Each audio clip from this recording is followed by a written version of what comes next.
Welcome to Senior Living Marketing Perspectives. I'm Debbie Howard, co-founder of Senior Living Smart, and today I am thrilled to be welcoming Andy Crestodina, who is the co-founder of Orbit Media Studios and the Chief Marketing Officer as well. So Andy, welcome. Thanks for having me, Debbie. I'm glad to be here. Yeah, I'm so glad to have you on. You know, I've had the opportunity to sit in on your sessions at Smash over the last several years, as both of us have enjoyed that wonderful conference, and have always just come away with pages of notes about what Andy says we should be doing and looking at. And so I thought this would be a good opportunity, just to kind of share maybe with a broader audience some of those insights, maybe folks that haven't been able to get to the Smash conference. So I'd love to start off with just a little bit of background on you and Orbit Media Studios for those folks that may not be as familiar with you. Sure. Well, it was 20 years ago when I quit the day job and joined a friend who was actually a friend from high school and my college roommate. His name's Barrett. He'd already been building websites since the mid 90s. And I was just excited to do anything that was a combination of both creative work and technical work. Yeah. The internet looked really interesting. So I started building websites with Barrett. I was the designer, he was the programmer. In January of 2000, formed Orbit in April of 2001. In those very early days, I realized quickly that I needed to better understand search and search optimization and helping websites get discovered, and analytics and measurement and metrics. So to know what's working. Later in 2007 and 2008, I realized that email marketing, social media, blogging, these were all converging into what we now call content marketing. So I've been very serious about content marketing since then. So I'm just one of those people that shows up at events and teaches. I make videos, I write articles, and anyone who's at all interested, I do everything I can to transfer things I know about search optimization, social media, turning visitors into leads, analytics, email marketing, blogging, anything related to the organic side of digital. Mm-hmm. That's great. Well, I know you're always very generous with sharing your time and all the things that you've learned and just to help people be more successful. So very, very grateful that you've taken some time today as we finish up 2020 and we are so ready to turn that page and get I know. and just get a new year, a new number. And we're recording this in December. So I'd love to really just kind of focus our conversation on what we've learned in this crazy year, because although there's certainly many negatives, in some ways we've profoundly changed in the senior housing and care space, how prospects engage with us. And certainly from a content perspective, there's been a lot of shift to that virtual and video experience to replace those in-person experiences. And to some degree, we've kind of accelerated the ways, the choice that we're less in control of the prospect journey probably today than we were at this time last year, where we kind of perceived ourselves as being the keeper of the secrets and driving people down a funnel and kind of controlling their journey and all of this. And now we're just kind of getting out of their way and trying to help them make the best and most informed decision with a lot of transparency. So as you kind of take a look at 2020, I'd love for you to share your thoughts on what we've learned, how it's changed us in how we market, and then, what should we be doing going forward, in 2021? Well, you put that very well, Debbie. It accelerated the trend toward the empowered prospect and people being able to do all their own research online, people going to digital channels to get more information and getting pretty far through the decision-making process before ever contacting anyone, right? Our audience stays strangers to us for longer than before. But that's been a trend since, and I'm Gen X, so old enough to remember back when sales reps had all the information, and to learn what your options were, you had to talk to people. Obviously not the case anymore. And that trend sped up this year. So we accept it. There are no secrets anymore. And our job as marketers is to help our audience. I think that's We're not trying to hold anything back from them. Help them make a great decision. Help them consider us as an option. As we do that, my bias is always toward starting with the people who are closest to making a decision. In other words, they already know about our brand. They might be searching for our community. We're, considering options. And with that in mind, I think it's ever more important to know what shows up when people search for the business, because that person is already brand aware. They may have heard about us, word of mouth. It may have been a referral. They maybe are in the neighborhood and they drive past and they're finally looking us up. So this sounds obvious. I don't think it's obvious. Google yourself. Google your name. Google the name of the community. Google the name of the business. Google the brand, the parent brand, all those things. Google the name of the most prominent people there and just see what you see. Are there reputation issues? Can you polish those? Is the information accurate? So that's step 0. Let's just do that first and make sure that we look good in search results. Quick tip. If there is something negative that you'd like to push down, one of the ways that you can often do that is by claiming more social media accounts, because social media accounts frequently rank high for the brand, even if you're not active in that social channel. So we're not really active on YouTube. That's fine. Do you have an About Us video? Put it over there, make a channel, make one video, put it there, because that YouTube channel may outrank the sort of, years old negative press you're trying to push down or something. So manage your reputation, which isn't mostly how search optimizers talk about SEO. But I would do that first, because if you don't win in that moment, you've got bigger problems. Yeah. So kind of the foundation is to, really evaluate your digital presence and probably your competitors' digital presence, and look at where there are opportunities. And so, the role of Google My Business has just become, more and more prominent. And so, as we look at December, like, what are the things that we can do now to set up 2021 for success? What you're recommending: Google your business, Google My Business, looking at that, optimizing it, making sure that you've got videos and content and FAQs and all that good thing. And also claiming your social channels. Yeah. And I didn't say that you have to run out and be active on TikTok or whatever the flavor of the day is. I'm good at ignoring certain social channels myself, strategically ignoring certain social channels. You don't have to be active everywhere, but just claiming those profiles can help. And you mentioned Google My Business, which people should have access to, control, log in to business.google.com, confirm that you're in the correct category, make sure that the hours, all the information is correct, address any reviews, ask and answer questions. That's something that maybe is less obvious. What are the most common questions people ask? Sometimes you'll see those as people also ask questions in the search results page. Like, people also ask that little box with those expandable questions and answers. Is that appear for your brand? Are you the answer? Are you the best answer about yourself? If you're not the best answer on yourself, you're letting other people be the authority on you.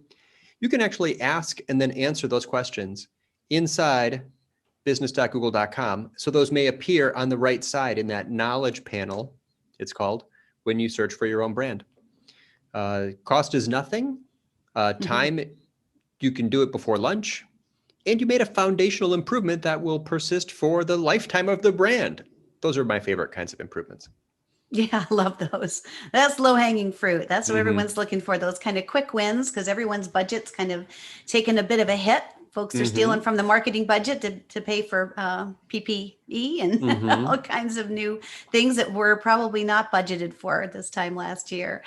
So how about the website? So our only front door that people can walk through freely today without testing and gowning up is our digital front door. So how should that shift? If people have the same website headlines today that they did, last February and March, is this the time to change up that copy? And how do you do it in a way that's relevant to today, because we are finding that people, our search volume is beginning to recover, but a lot of the conversion metrics are not yet following in terms of people. There's still a lot of fear and trepidation to move forward. So while there's a lot of traffic researching, Right. It seems to us that we're seeing a lag in conversions. And I think people are struggling with, how do I put a message out there? I feel like the end is in sight. I feel like there's a vaccine coming. Do I really have to address this and all the changes we've made and what we've learned and how we've pivoted to help people feel more comfortable? And how do I do it without using the scary words? Well, think about the perspective of the visitor, which is going to be our ultimate answer to every question about how to build a great experience. Think about the visitor. What do they need to see to understand that you appreciate the gravity of public health? It may not be, a giant red message, banner pasted across the middle of the site with a, scary picture of that virus microbe, which we've all seen 10 million times. It may just be a photo of someone wearing PPE. Yeah. You've acknowledged it. They see that. They want to see that. Now they know. So there's lots of examples when to address something, you can do so without, deep and long form content. This reminds me of a similar question. So the COVID era will end, right? And if you, and you can address it. And that was one example.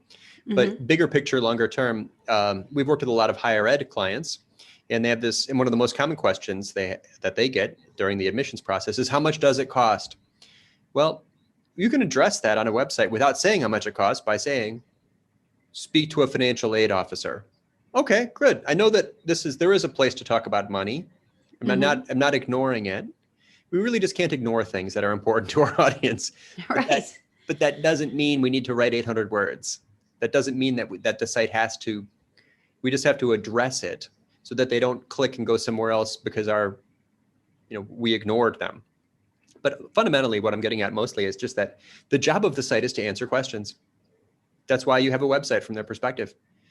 In one word, Andy, what is the most important thing my site must do? Answer. I was asked that. I loved when someone asked me that. Answer. That's the job. It's FAQ content, more or less. All of our websites have one feature in common. It's the back button. If they don't see the answer on your site, they can just click. They know there's, wherever they came from, whether it was a Google search results page or a social media stream, they know that there's millions of other pages out there that might answer their question. So if you don't, they know that digital's fierce competition. So what are their questions? What are their concerns? What objections might they have?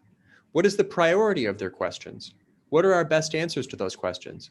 What is the best evidence we can add that will support our answers? This gets to when you know these things, you are ready to build a high converting website. Without knowing these things, you have a huge disadvantage at building a high converting site because you're just sort of talking about yourself or saying things you like to say, or you're giving a lot of brand messages, or it's we, you're just talking about, we love us. It's the job of the site is to give them sufficient clarity and trust, that's answers and evidence, to get them just over the psychological threshold where they click to contact you. Schedule a visit, schedule a call, chat, get on the phone. The site doesn't have to sell, but it must give them enough, sufficient information. It's a little bit of mind control. When I land on your page, my first question is, am I in the right place? That should be obvious. Next questions should be answered in the roughly prioritized order that I have those questions, guiding me through a series of thoughts where I get more information and you give me more evidence, emulating a sales conversation. Call to action, answer evidence, call to action. Now I can start, now I believe that this is a good option for me or my family. And I click to begin, to take that first step. So with that in mind, we could look at 50 examples and we'd find probably most of them fail at simply addressing the basic information needs of our visitors or supporting that information with evidence. Most websites are filled with unsupported marketing claims. It doesn't cost more money to add, years in business, or, the number of nurses, or the combined total experience, or quotes from happy residents, or, pictures of delicious food, whatever the, distance from great, cultural whatever it is. Answer evidence, call to action. That is the structure of a high performing website. I feel like so much of the messaging that I see out there is just aspirational. We're going to come here at 85 years old and live our best lives. Okay. Or when people come to the website, are they really just trying to figure out, where am I going to live? What am I going to do? Who's going to take care of me? Can I bring my dog? It's, how do we kind of humanize the experience and make it sound more real and relevant, rather than a lot of fluffy marketing, aspirational messages that just may not hit the mark? It's so common, right? If you look at your page and the language is all live your best life, and the pictures are all, people laughing together in a community, you probably look the same as your competitors, in which case you didn't meet one of the first marketing goals, which is differentiation. So I am absolutely fascinated by the senior living category, because what is this person deciding? Well, first of all, is it the possible resident, or is it the adult child influencer? But the decision being made combines healthcare, real estate, food. it's activity. It's all of your. It is I really don't know of any other category where the prospect is making so many decisions at once. So with that in mind, we have to address each of them and talk about each of them in a way that's specific enough that they can imagine it. So maybe day in the life content, maybe upgrading from words to video, maybe interviews with residents or with the staff. You want to really help. You can't rely on people's imaginations. That's a recipe for disaster. It never works. So you have to make it specific enough that they can picture it. So that means quite a bit of detail, maybe more than most sites are adding. I see all over the senior living community industry, short little pages that say very little. How would I know? It's nothing about pets, nothing about travel, nothing about food, nothing about, the best practices for memory care. Like it just says memory care. That's it. It just assumes that I know all about that. Most people have never bought that before. Right. So we need detail. Yeah. And I guess your question and evidence, no better evidence than for people who are actually living in your community and having that experience. Right. Mm-hmm. I just did a project for a client where I said, look, just here's a link to my calendar. Just have your existing families just sign up for 15 minutes with me. I would just love to have that conversation with them about, why did they start the search? How did they search? What, who did they talk to? What did they Google? Did they read reviews? Did they go onto Facebook? What made a difference? Because I think, a lot of times we're just creating what we think people are going to be attracted to or consume. And so I thought, well, let's just really talk to them and figure out what was helpful in their journey. Did they read blogs? Did they download guides and ebooks and infographics and all that? And I found that their needs were so simple. Oh, really? Yes. Their needs were like, I just wanted to be able to download a menu or a calendar, and I couldn't. Oh. It wasn't there. How costly. Right. In omission. Right.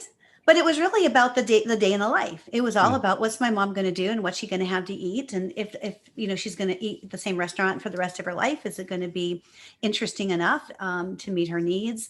And I did find that it was really a lot of simple things. But definitely, we just did it by Zoom, like what we're doing now. And I did record them just so I could get the transcripts. I wish that I had really teed them up to record, because I felt like all I really had to do was to put these interviews on the website. And anybody who went to visit that website would be like, that's where I want to be. That's where I want my mom to be. You said two things that were both magical. One was the basic idea of pushing sales messaging into the marketing funnel. Right? That's exactly the dynamic we're addressing now.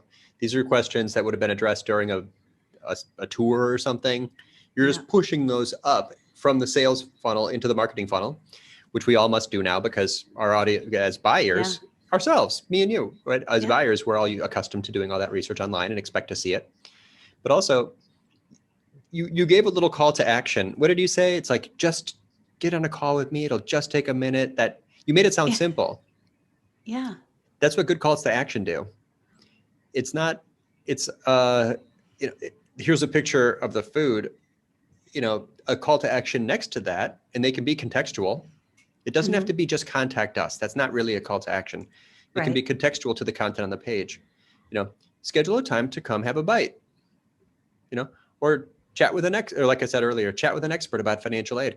These don't sound expensive, difficult. They sound low commitment. It's sensitive and empathetic to me because they know I'm not making a buying decision right now. Yeah.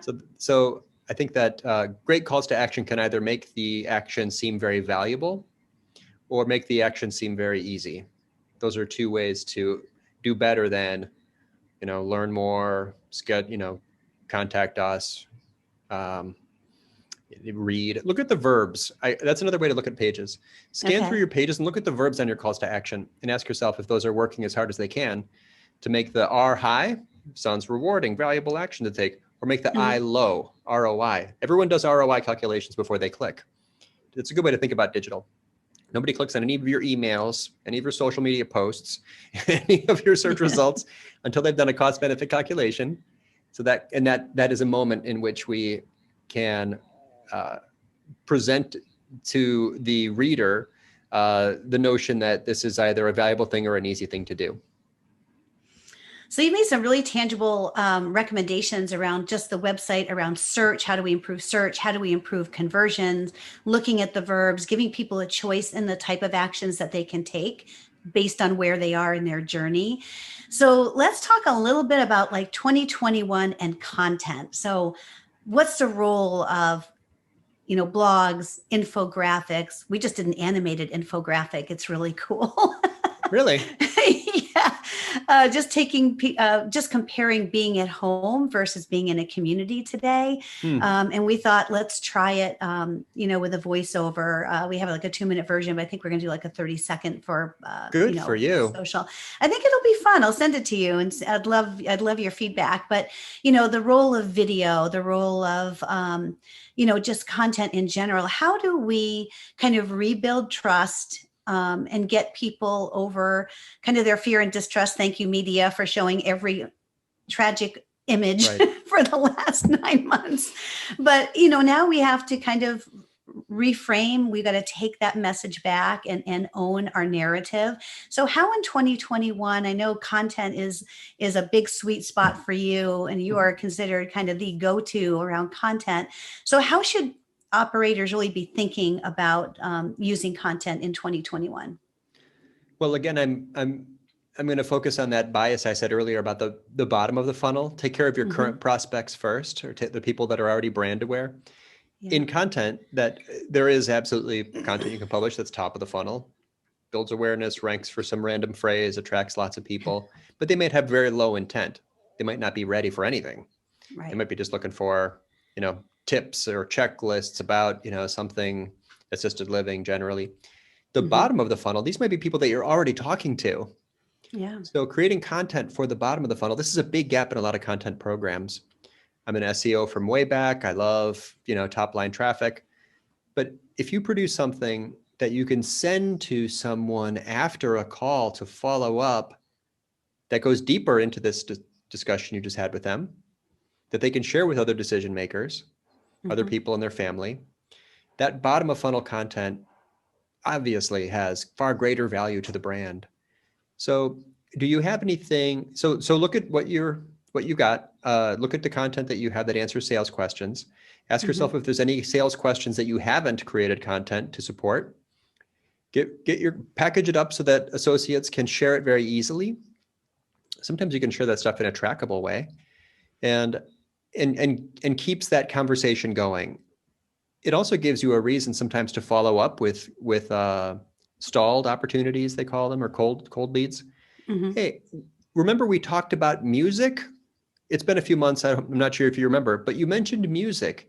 We just published a guide or an article about, or a story from someone who's, performing, or we want to invite Right. you into a recital, something like this.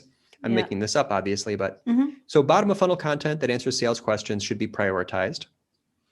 Going up beyond that, one of my favorite things about the power of content is that it can grow an email list. So work hard on the call to action to subscribe to your newsletter. Yeah. And make sure it appears close to that helpful article you made. Because growing your email list really puts you in control of your marketing destiny. We can't really control Google. We can't really control Facebook or Instagram or LinkedIn or whatever you're using. The YouTube recommendation algorithm, very Yeah. powerful. I can't do anything. I can't, not in my control, but my email. But if I can get people to subscribe, it's disintermediation. There's no company between me and my audience anymore. So make sure that your email sign-up form tells people what they're going to get and that it stands out next to the content. So email sign up submit, that's not working very hard. Monthly tips for staying active in our community. This give people Yeah. a reason. So ask yourself if you're making a good promise in your email sign-up form. And it sounds like we should have that maybe in different places throughout the website. So a page that's talking about memory care could be monthly memory care tips, subscribe here. It may take everybody to a similar sign up list, but then I suppose you could segment that and really give more relevant content if they've clicked in from the memory care page versus the dining page, for example. You multiply your homework when you do that, because now you have to create content for segments, which I've never personally done, but that is one of the fundamental features of marketing automation tools, so that you know that the person signed up from here, therefore they must be interested in this. And if memory care is an important thing to the business, worth the effort, definitely. And besides, if that thing you're publishing was bottom of funnel sales support, or they call it sales enablement content, you're publishing that anyway, then you've got something for that segment to send to everybody. And I know you talk about that's a great thing to put on a thank you page or a landing page. There's just some missed opportunity of real estate. Mm-hmm. Can you talk a little bit about that? So you finally get somebody, to take an action to convert. What should that experience be after they've given you that valuable contact information in exchange for something they hope is going to be helpful to them? What should that experience be after they make that transaction? Yeah, there's a report in Google Analytics called Users Flow, which is a very complicated, confusing report, but the name of it is magical. Yeah. Flow. This is really what's happening. There's a pattern of traffic on all of our websites. There's a most common path through our websites. There's pages that are 10 times more popular than others. If you look at these from the perspective of the visitor and ask yourself if you're keeping them flowing, you might find that you've got popular pages that just sort of stop with a dead end. Mm-hmm. Or that people who take an action just land on an empty thank you page with nothing but two words, thanking you. Or that they fill out a contact form and then nothing happens. They don't get an auto response email. There's no expectation set. So keep them flowing through their brand experience, even past your website onto their follow-up email auto response. And tell them, keep answering questions, keep adding value, give them content they can share with other decision makers, tell them how soon you'll be in touch if they filled out the form. Some very low-hanging fruit. Anytime someone subscribes to an email, you can put them on an auto response sequence, or what do they call it? Welcome series email sequence. Fantastic open and click-through rates. You're sending content to someone who just asked for it. So build a nice long 3 or 5 email long sequence. So in the end, you are making sure that it's always clear to your prospect what's the next step in their experience, giving them opportunities at least. The bottom of the article, related articles. The bottom of the sales page, calls to action. The thank you page, more articles and how soon you'll be in touch. The welcome series, your top articles you've ever published, relevant to them. It's just another huge missed opportunity. people go to a page, looks okay, fill out the form, thank you page. It might as well say goodbye, go look at a competitor. Yeah. Terrible. Here's a link. Yeah, go search for it. Yeah. But that would be a great place to put another call to action that gives them another opportunity to continue their engagement with you, or, a virtual tour. Now that you've downloaded our brochure, maybe like a sneak peek inside the community before you're ready to actually schedule a visit. So that a white glove experience, like VIP. How do you treat someone who raised their hand? You treat them well. Yeah. I mean, it cost us so much of our budget to get them there, and then to get them actually to convert, that we can't just kind of leave them in a lurch with a simple thank you. So there should be some nurturing, some empathy, some experience beyond that. So I know we're a big HubSpot shop, so we set everybody up for a journey. And I think, that as we get more specific to the persona and motivation, like some of our clients are even saying, hey, what we'd like to do is we'd like to find out if not just that it's the adult child, or that they're looking on behalf of the parent, but are they the son or the daughter? Because we found that the son has a much more linear, just the facts kind of informational decision journey. And the daughter wants a lot more of the empathetic language and a lot of the relationship. Wow. Yes. And so they're asking now a persona question to take people down a very specific, if it's just the son, it's going to be a 3-step, here's our just the facts guide in and out kind of thing. And the daughter's going to have maybe a 7-step. So I think we're beginning to make that transition into really getting down to very specific.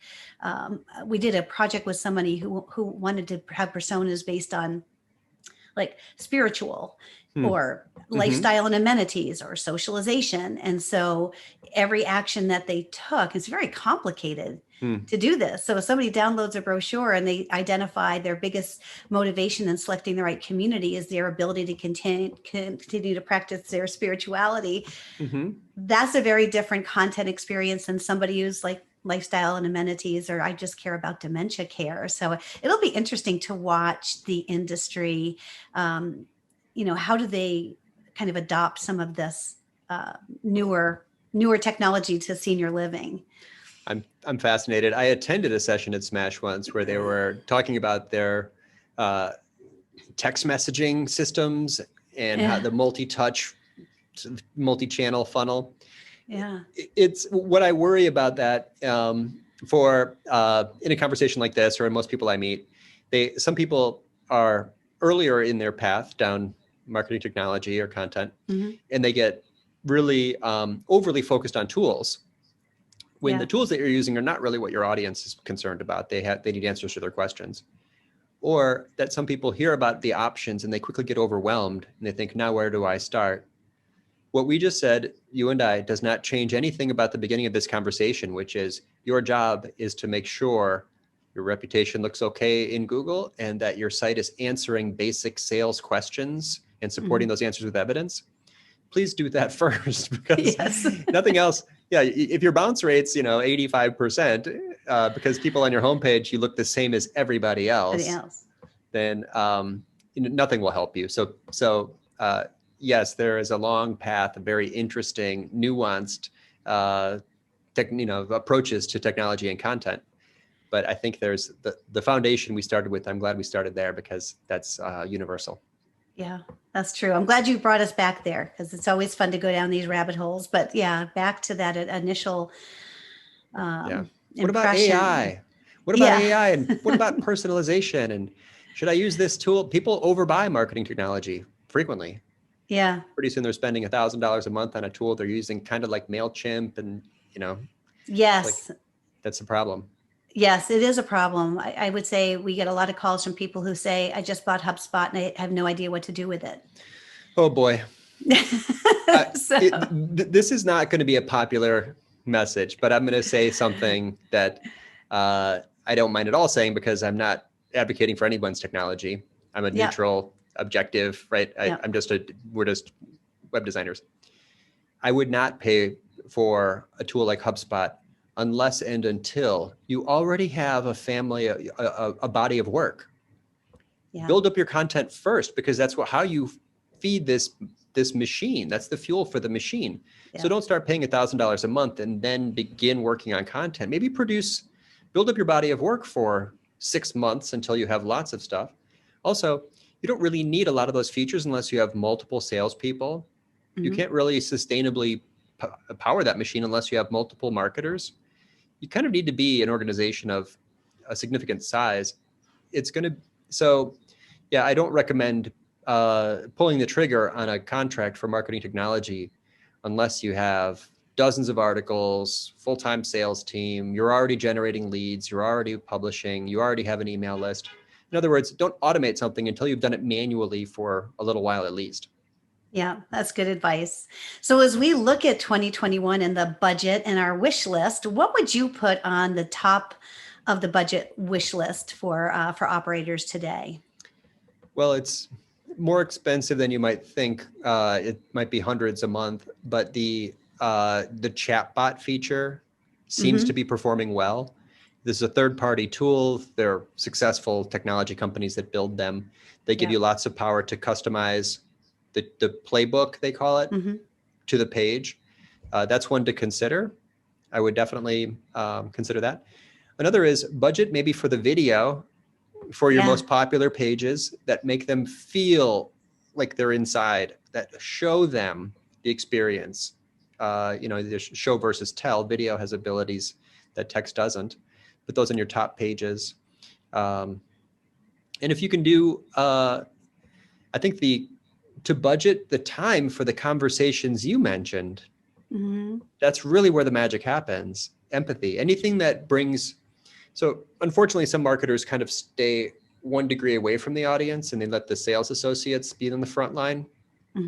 Far, far better for the marketers to get very close and to learn and to hear the tearful stories of success, the fears, why something didn't work, and to start to turn that into conversion copywriting, we call it. Page content that maximizes the percentage of people who take action.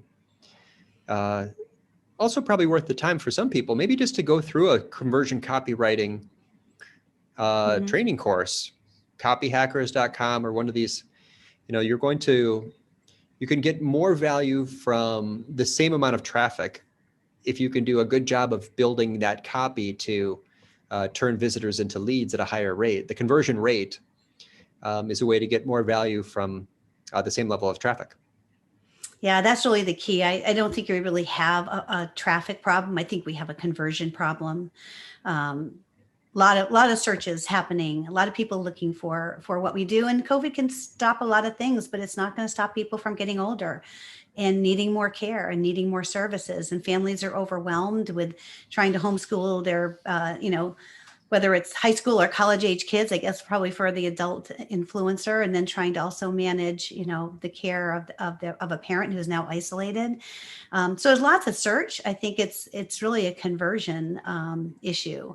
And then do you have any favorite tools that you would put on this shopping list? So if people wanted to evaluate and they would say, I don't even know where I should start understanding about whether it's my search, my traffic, my conversion, how do I go about kind of auditing that or analyzing that on my own? Well, Google Analytics is free and it will show you what's working and what's not. It's probably the best way to get insights into your current visitors. As we mentioned, what is the top path through your website? That's in a report called the Navigation Summary. Look at that navigation summary from your homepage and see where people are flowing through the site. It shows the conversion rate if goals are set up properly. So prior to doing a bunch of qualitative research and audience interviews and conversion copywriting, you should make sure your goals are set up properly so you're measuring the percentage of people who take action. Because if you go improve those pages, every action in digital marketing should affect traffic or conversions. Every idea is really just hypothesis. So if measured properly, you can see the impact of these changes we've been recommending. So analytics, of course, has tons of value. If you're serious about search, a tool like Moz or SEMrush will allow you to track your specific rankings, which analytics doesn't do. If you want to record how your visitors are moving around your site, where they click, when they scroll, a tool like Hotjar. These are $100 a month, I think, for each of these. These are not expensive. A tool like Hotjar will give you the ability to record sessions. It's fascinating. Yeah, it is fascinating. Hotjar's fun. I always want to go, why didn't you click on that? It's right there. I know. I watch them, and then it's watching screen recordings is so powerful that it's almost too influential. It affects my perception so much to see one user. It's like, got to remember that's just one person. Right. It's funny in analytics, we sort of see them all as numbers, and if the number's less than 100, we don't care too much. In Hotjar, you see the experience of one visitor and you sort of overvalue it because you're so close to their experience. Right. Really, we should sort of be somewhere in the middle, caring a lot about these numbers and not overemphasizing one visit. Right. Right. Oh, those are good tools. I love those. I think that it would give people great insights, as you said, for not a lot of money, just to be able to find out, where are the stopping points, where are people bouncing, where are people engaging.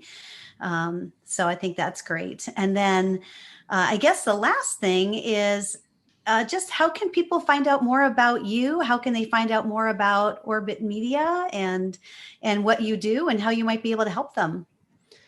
Well, orbitmedia.com. I write an article there every 2 weeks. That's my frequency. I'm fine with that. That's worked for us for 10 years or more. Yeah. I'm active on LinkedIn. It's my best social network. Feel free to connect with me there. You can ask me anything. You can follow or connect. If you click, you can find the connect button and then we can message each other. There's a bunch of stuff on the YouTube channel. We now built a YouTube. This was a COVID adaptation. To double down on video, we built out a YouTube channel, which with many of these tips, including a few that are very relevant to what we just discussed. But yeah, anyone, if you fill out the content form at orbitmedia.com, I'll get back to you as soon as I can and help in any way that you'd like. That's great. Well, we will make sure to include all your information on the show notes, and hopefully some folks will reach out. And Andy, I so appreciate that you shared your senior living marketing perspectives with us today. And hopefully we'll see each other again next year at Smash. I'll be there. Thanks, Debbie. Take care. Thanks, Andy.